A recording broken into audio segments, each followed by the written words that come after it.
রহিম সাহেব বাসায় আছেন নি গো?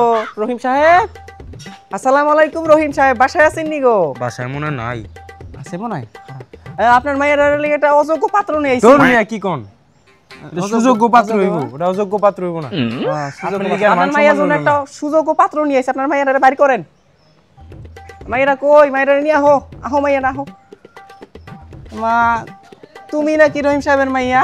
জি। আমার পাত্রী পছন্দ হইছে। এই বেটা খারা, কথা কইয়া লই। পাত্রী আগে বলে পছন্দ হয়ে গেছে। তো তোমার কিছু জিজ্ঞেস করার আছে মা? জি, ছেলে দেখতে তো সুন্দর। ছেলের নাম কি? ছেলের নাম কি? আমার ছেলের নাম নাম কি? আকাশ। বাবা তোমার নাম কি? আকাশ। ছেলের নাম আকাশ। মাইয়া তো দেখতে আকাশ। দূর মিয়া, এই কার লিগে ঠিক করতেছি, আপনি ভুলে গেছেন? তোমার লিগে ঠিক করতেছি বাবা, আসলে কি বুড়া মানুষ তো। না, আপনার লিগে মান সম্মান কইয়া লাইছে আর কি। তাহলে মা তোমার একটা প্রশ্ন করি, কিছু মনে করো না? জি বলেন ঘটক সাহেব। তুমি কিসে পড়ো মা? আমি তো বিয়া পাস। বিয়া পাস। এটা আপনি বুঝবেন না। এটা আবার কি? এটা আপনি বাদ দেন, এটা বুঝবেন না আপনি। আপনি আচ্ছা। অন্য প্রশ্ন করেন।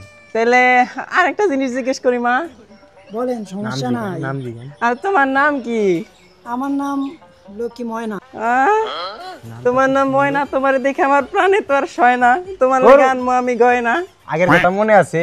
পাত্রর সম্বন্ধ নিতে যায় নিজের সম্বন্ধের কথা কইতাছিলেন, আর জনগণে যে দৌড়ানি দিছে লঙ্গিও পরে খুঁজা পান নাই গা। আর এইবার তো তাতে খারাপ, এবার তো জাইঙ্গাও খুঁজা পাইবেন না। আরে বাবা, পুরা মানুষের ভয় তো দেখায় না, আমি এমনি ভয় পাই। তো তোমার জন্য ঠিক করতেছি, তুমি মাইন্ডে কিছু নিও না। পাত্রী একের পাত্রী আছে। তোমার একটা টেস্ট করি। হ্যাঁ করেন। একটা গান গাও তোমার।